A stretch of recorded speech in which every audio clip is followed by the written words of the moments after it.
Railway union ने संयुक्त वक्तव्य जारी कर दूर किया भ्रम। झा, वाराणसी मंडल ब्यूरो पंकज। वाराणसी हाल ही में भारतीय रेल के बारे में कुछ संगठनों द्वारा एक वक्तव्य जारी किया गया है, जिससे रेलवे के बारे में भ्रम और अविश्वास की गुंजाइश पैदा हो गई है। रेलवे के सभी कर्मचारी ट्रेनों के संरक्षित संचालन के लिए अपनी क्षमता के अनुसार दिन रात कड़ी मेहनत करते हैं। ये बात साल दर साल ट्रेन दुर्घटनाओं में कमी से स्पष्ट होती है।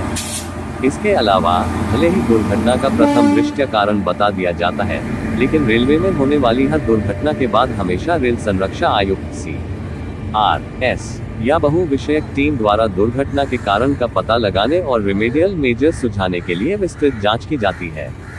इस विस्तृत जांच के आधार पर कार्यवाही की जाती है।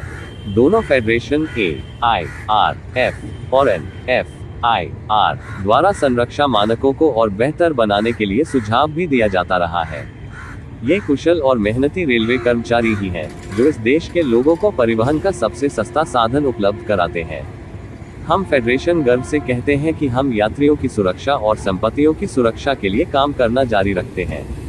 हालांकि ये दुखद है कि रेलवे कर्मचारियों की कड़ी मेहनत की सराहना करने के बजाय रेलवे कर्मचारियों का मनोबल गिराने वाली टिप्पणियां की जा रही हैं। बेशक करने के लिए कर्मचारियों की कार्य स्थितियों में सुधार की हमेशा गुंजाइश रहती है। हम चीजों को और बेहतर बनाने के लिए सभी स्तरों पर नियमित बैठकें और बातचीत कर रहे हैं। हाल के वर्षों में 5 लाख से अधिक कर्मचारी रेलवे में शामिल हुए हैं। हाल ही में 1.5 लाख उम्मीदवारों को नियुक्त करने की प्रक्रिया पूरी हो गई है और 18,000 से अधिक लोको पायलटों की भर्ती के लिए कार्यवाही शुरू हो गई है। वार्षिक परीक्षा कैलेंडर प्रकाशित करने की लंबे समय से लंबित मांग को स्वीकार कर लिया गया है और जूनियर इंजीनियर, तकनीशियन आदि श्रेणियां भी भर्ती की प्रक्रिया में है। भारतीय रेल में प्रशिक्षण की एक सुस्थापित प्रणाली है। रेलवे के सभी कर्मचारी भारतीय रेल के विभिन्न प्रशिक्षण संस्थानों में रिफ्रेशर कोर्स, संरक्षा पाठ्यक्रम, उपकरण पाठ्यक्रम आदि के माध्यम से नियमित प्रशिक्षण लेते हैं। जब भी नई तकनीक लागू की जाती है तो लोको पायलटों को प्रशिक्षण परामर्श के बाद योग्यता प्रमाण पत्र दिए जाते हैं। फेडरेशन अधिकारियों के साथ कर्मचारियों के मुद्दों पर विस्तार, काम की कठोरता को कम से चर्चा कर रहे हैं और ऐसे वाराणसी डिवीजन NE रेलवे जुलाई 23 समाधान निकाले जा रहे हैं, जो दोनों पक्षों को स्वीकार्य हो। रेलवे 12 लाख कर्मचारियों वाला एक विशाल संगठन है।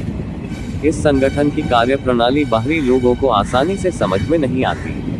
ऐसे जटिल कार्य परिदृश्य में कार्यप्रणाली को समझे बिना जाने अनजाने में की गई प्रतिकूल टिप्पणियां राष्ट्र के समग्र हित में नहीं हो सकती है।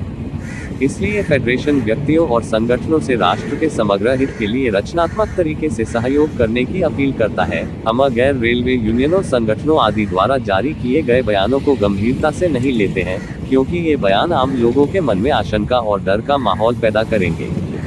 AIRF और NFIR रेलवे कर्मचारियों के सच्चे प्रतिनिधि हैं, क्योंकि हम सभी श्रेणियों के रेलवे कर्मचारियों के संबंधित मुद्दों को उठाते हैं ताकि उनका संतोषजनक सुनिश्चित किया जा सके। हम रेलवे कर्मचारी एक टीम के रूप में रेलवे के संरक्षित संचालन और राष्ट्र की सेवा के लिए प्रतिबद्ध हैं।